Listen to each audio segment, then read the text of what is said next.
I took myself out of place because I just We are live.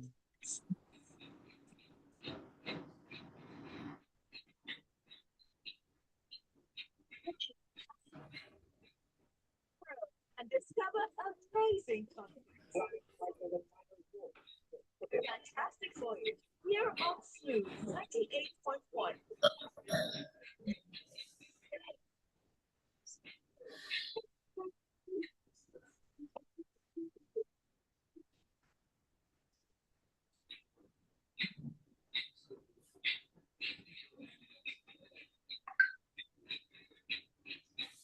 Wheels up, and we are live. We're already in the air, and you're welcome to hop on the flight. You're welcome to Fantastic Voyage right here on Smooth 98.1, where we love music. We love it so much. We love life, but in addition to that, we love other things that makes life beautiful, like travels, destination, and adventures, as well as voyages. It's why we dedicate 30 minutes every Friday to talk about these things. Vacation, where you should go to de-stress and have a good time as an adult. So you're welcome to the show that talks about everything from festivals to events to recommendation, as well as what is happening in other parts of the world. You can talk about it as a tourism show. This is Fantastic Voyage, and my name is Oluwaseun. Now, we do have a number of avenues for you to be a part of the show, for you to lend your voice or maybe ask a question. 0809 444 0981 is the WhatsApp line. Again, WhatsApp line 0809 444 0981.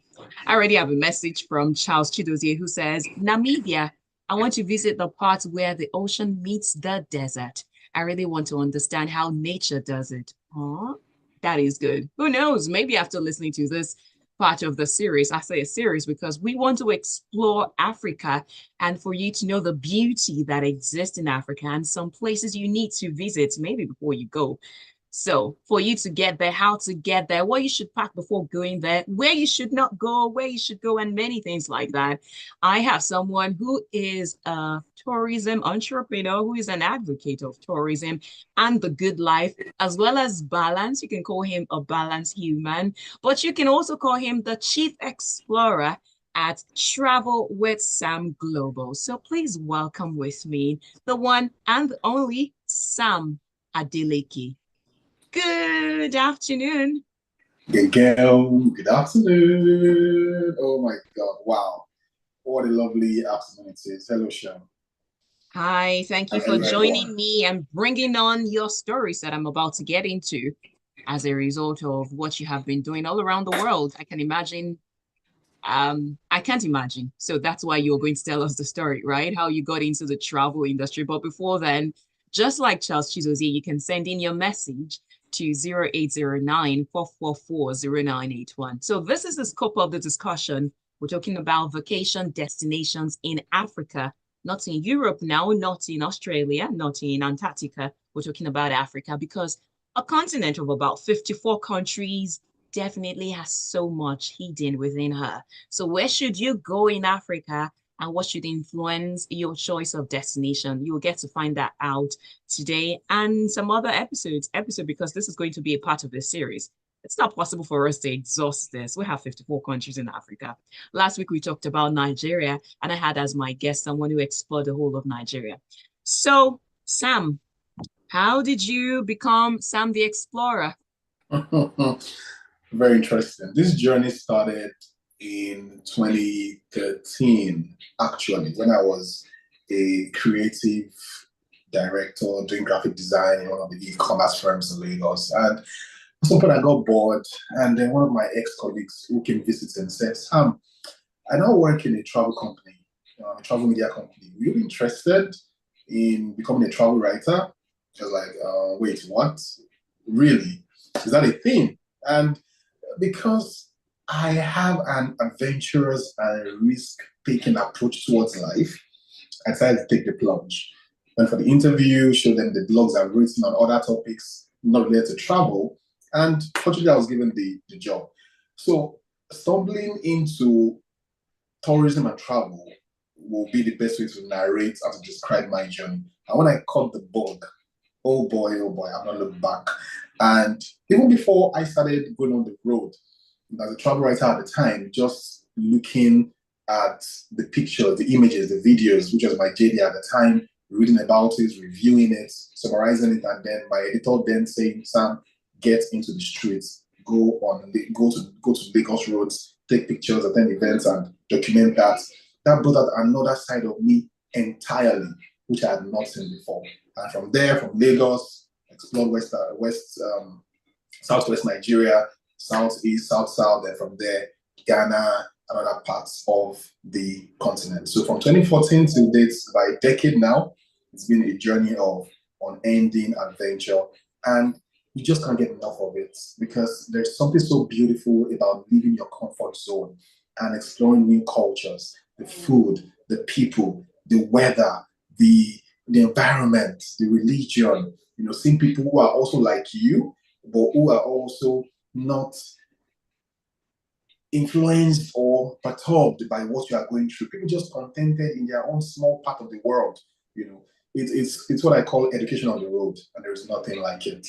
It's therapeutic. Chill, you need to travel this year. Oh my God. Yeah, that's my summary of my journey so far. Okay. I guess you came with the sermon to convince me. Don't worry. Going to go on one place to one place or the other. But I like to pick from what you mentioned about leaving your comfort zone. I remember seeing, I think it was a video of you working with the lions. That's correct. Why? Why would you work with the lions? What was the aim of that? The Bible talks about the lion of the tribe of Judah. So I have a faith-based approach to my travel. Even though I won't delve too much into that. But as someone who have just always admired the fact that Samson, again, the scriptures, is able to tell lions to sleep, to chill, to calm down. And also, I've seen others do it as well. So really, let me just say to people listening to this show or watching, a best approach to stimulate the dying, adventurous individual within you is to also see and explore through your screen and smartphones and TV at the moment. So I saw people walking with lions and I'm like, oh no. My first approach was not the Nigerian approach, which is, hey, do you want to die? Why? Can you go? Have you, how many children have you figured your life goals? How old are you? I did approach it. I was like, this looks cool. If he can do this, why can't I? It's about detaching yourself. And that led me all the way to a place called Dakar in Senegal. As a matter of fact, the national reserve is called the Fatala National Reserve, where you have the lions and you have a guide, of course. This gentleman bred these lions because they were brought into the country as cubs, as babies. And so they're now teenagers, big boys. And then you are told what to do. You are given a stick. In fact, before you come to the reserve to do your walk, you will have been told not to use shades because the reflection on your glasses, the lion will think that there's another lion on your glasses. So you shouldn't wear any color red, so that the lion does not see blood, instead of your red clothes. So you are given all those initial preppings, and then you behold the lion once you walk into that experience. And maybe because I've done some adventurous things in the past, like the second highest bungee jump in the world, the fastest roller coaster in the world, and that one was like an encounter with destiny. I won't say death and resurrection, but it was like, wow. The lion looked into my face and I looked into its back. Hello, hi, what's your name? In fact, I think his name is Charles also.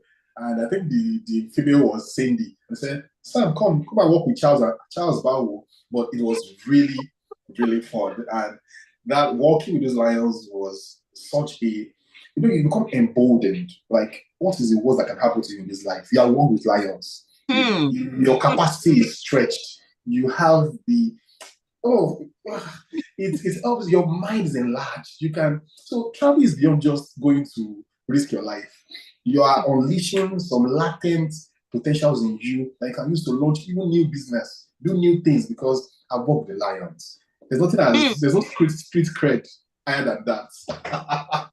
On today's episode of Aspire to Maguire, that is what you've given us. But I'm curious though, what's the craziest adventure you've been on, or the craziest activity you've gone on, or you've done rather? I think I would stay with the snake experience, which I had in the voodoo temple right in Ouidah Ah, in Republic of Benin. Yes. So there are lots of snakes in that entire environment. And they tell you that in this town, we don't kill snakes, we actually worship them. So the snakes go out at night to eat and they come back.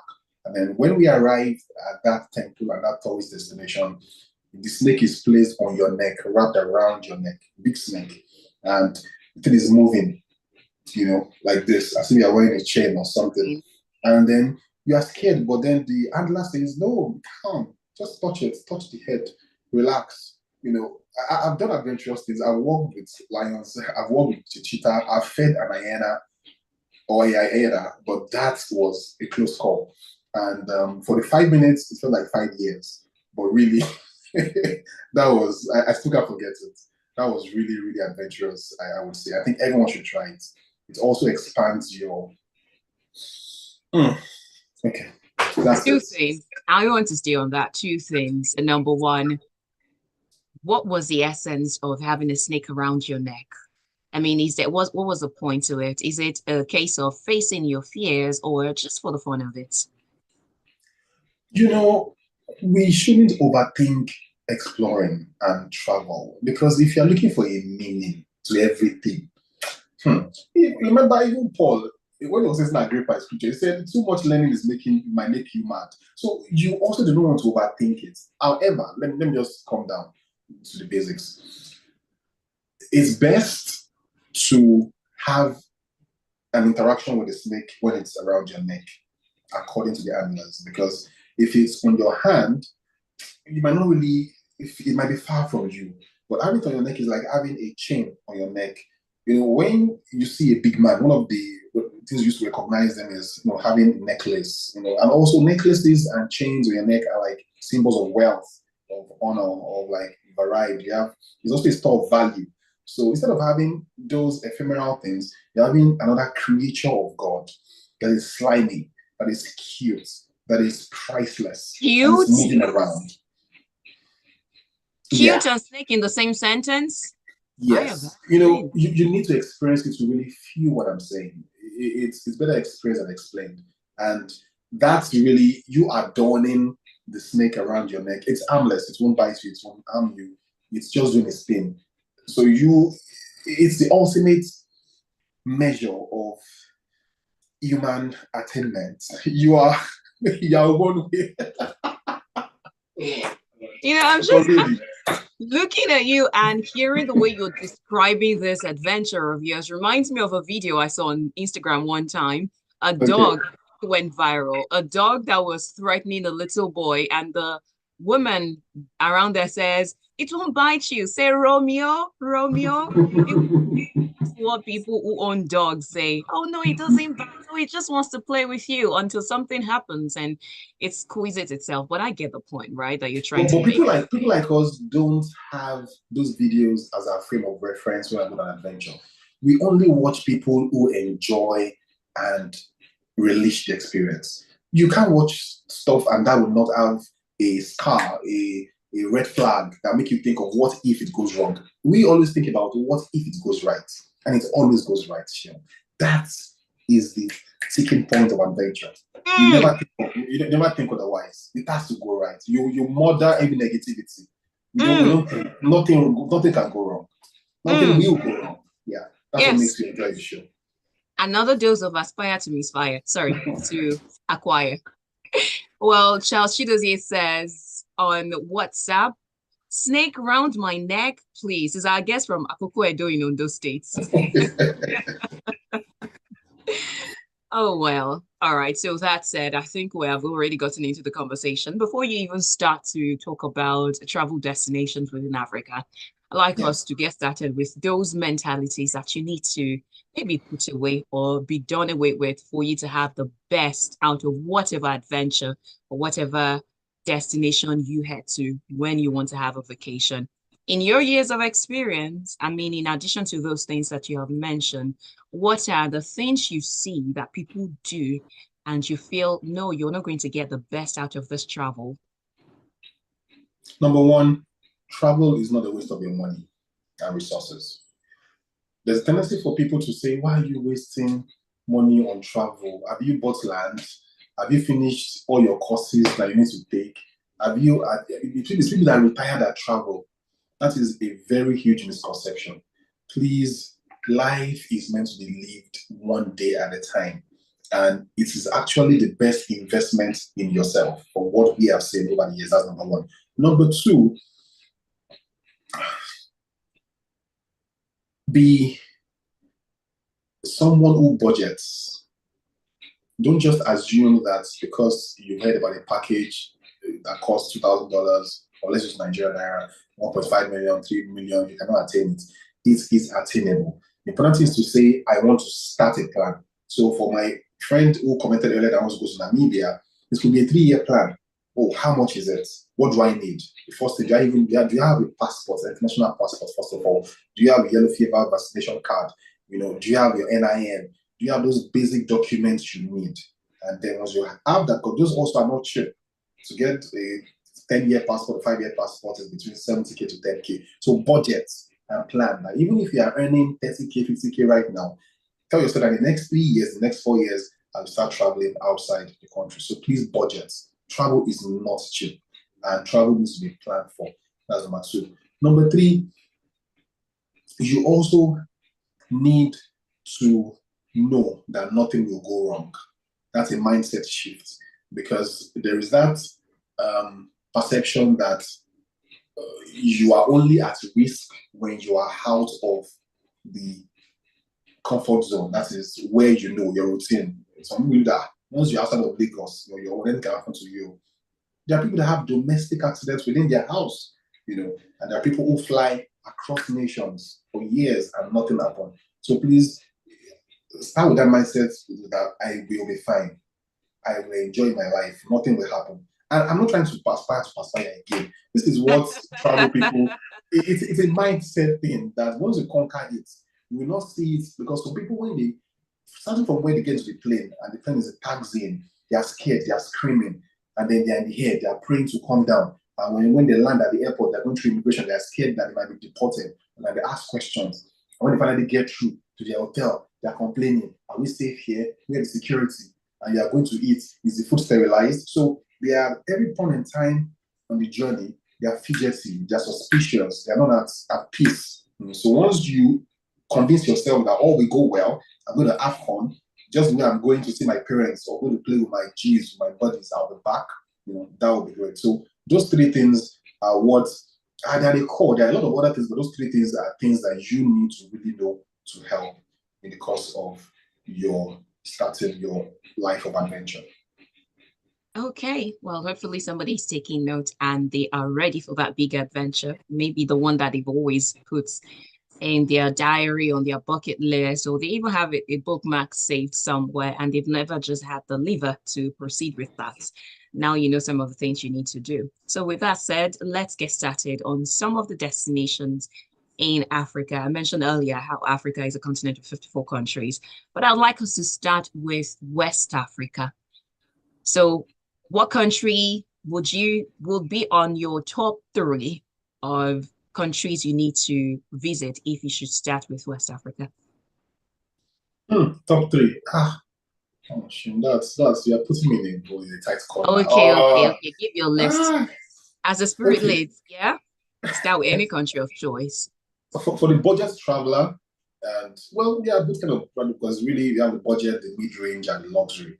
But I know that things are pretty tough for a number of people, and we still want to encourage them to travel.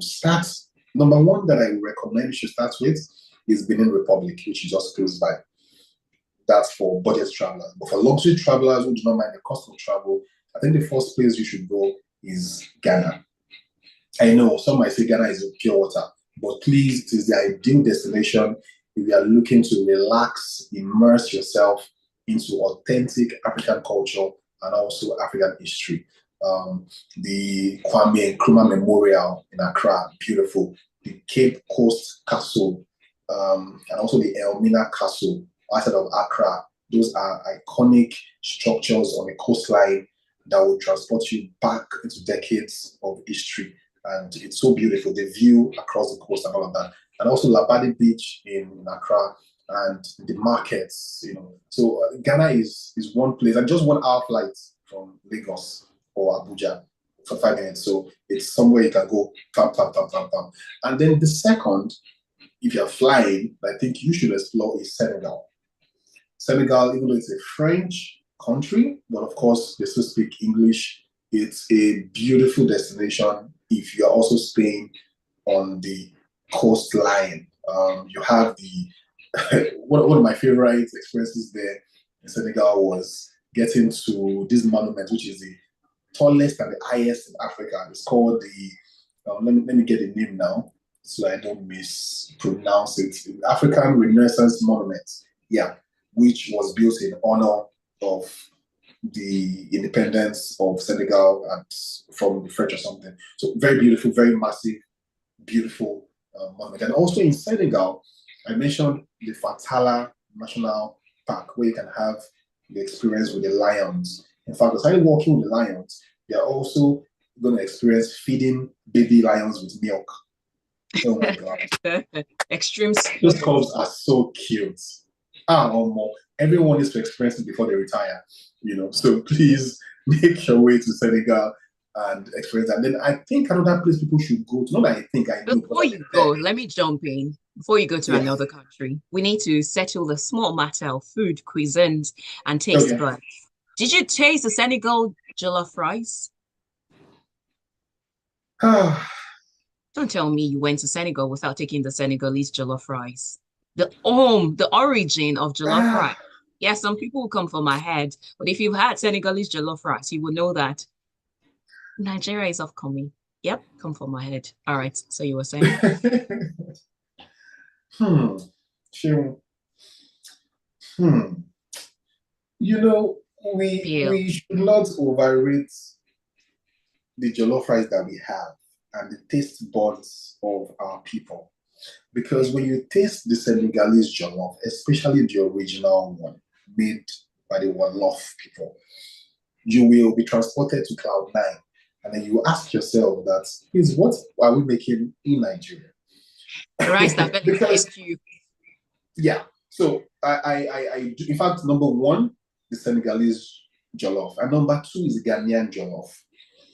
You see, I'm sorry, but I've traveled to at least 15 countries, and I love my own taste of Nigeria because I taste it almost every day. But there's something about that makes you look at guys, brethren. Let's not drag this. Are you referring to the Ghanaian jollof or the Senegalese jollof? I will take it, of course, with the Senegalese jollof all day, every day. But Ghanaian jollof tastes like unmet expectations. Who made it for you, Sharon? Where did you have it?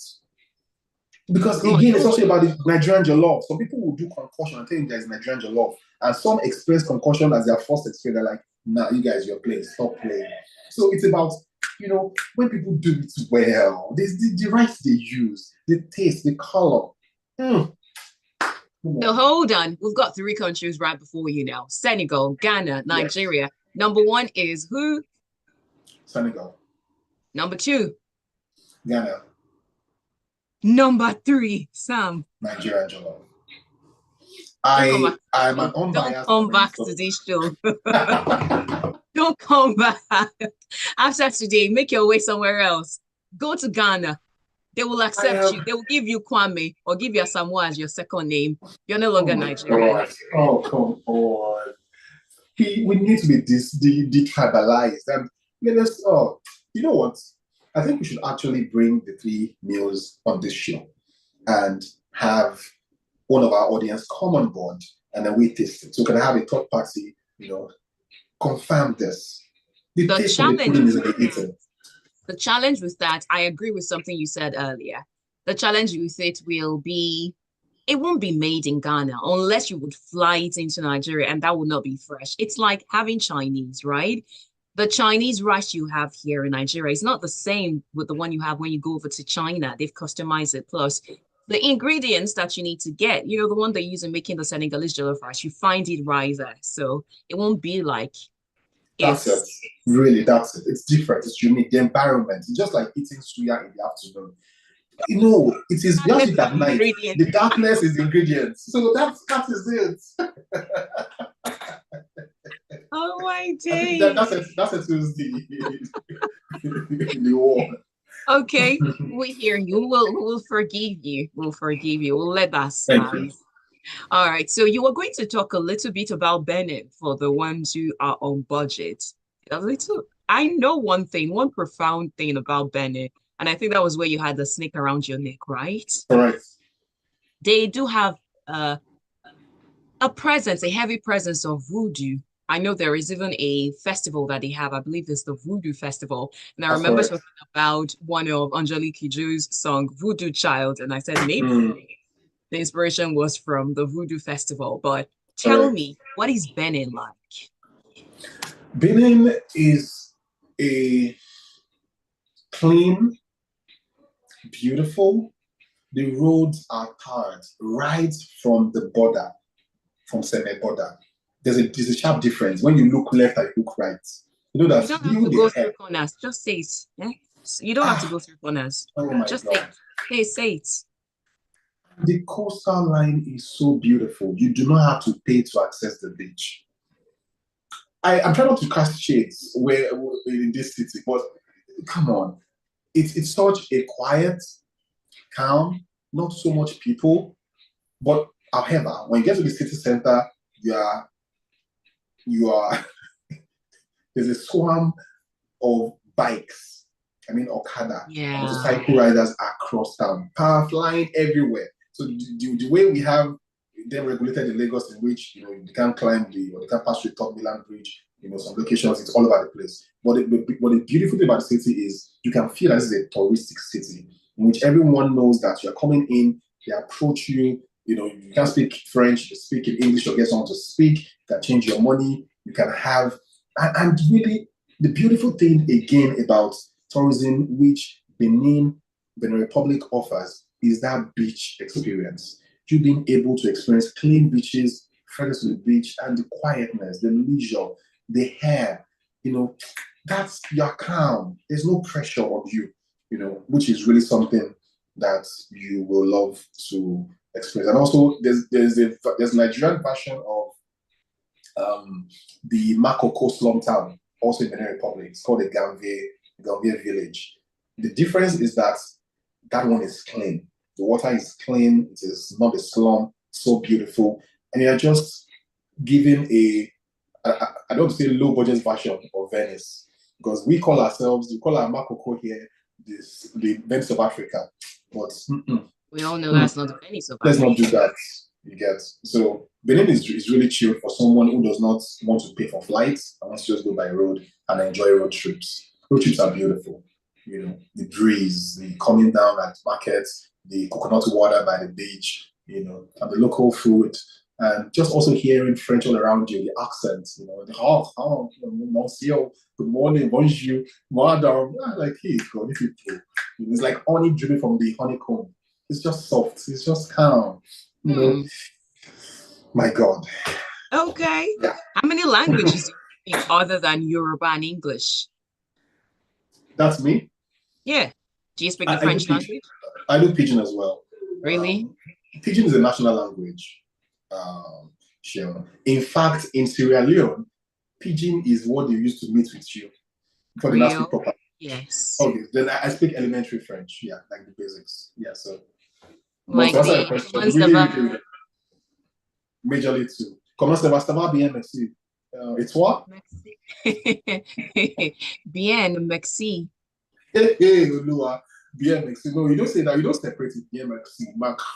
The C should have, there's a slur under it. So that's the attitude. And you learn these things when you're on the road, when you're traveling. It's not, don't use Yoruba or Nigerian language to French with pronounce an them. attitude. I hear you. Well, I'll take this from Charles, who says, I'm surprised our guests jump Republic to Benin, our next door neighbor to Ghana.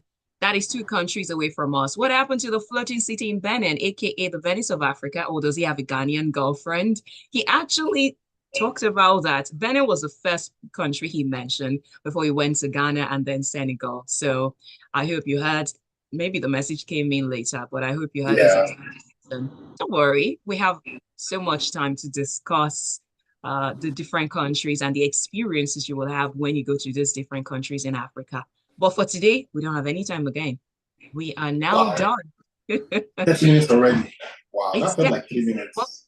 I know. And I guess that's what happens when you go to these countries and you have so much of good time and it feels like I've only been here for one day. Is it time to go back already? We're on adventure, we're on vacation, time stands still. I just Mm, transported into this ah, realm.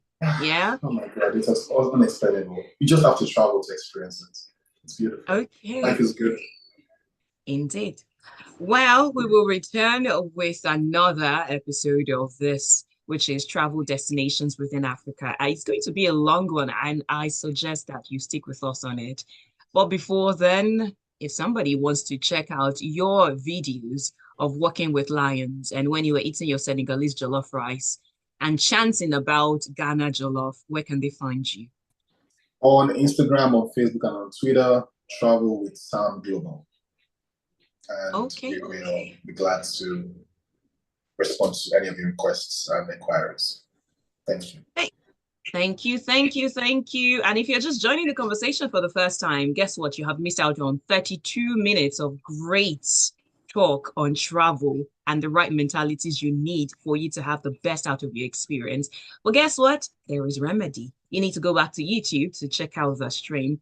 youtube.com/smooth981 FM Lagos. That is the YouTube channel. You'll see the video right there tagged Fantastic Voyage 981 Travel Destinations Within Africa.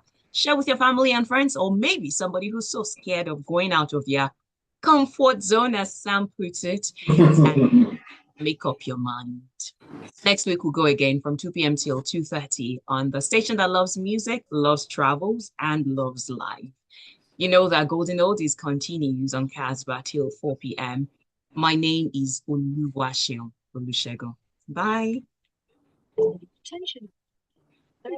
Travel the world and discover amazing countries.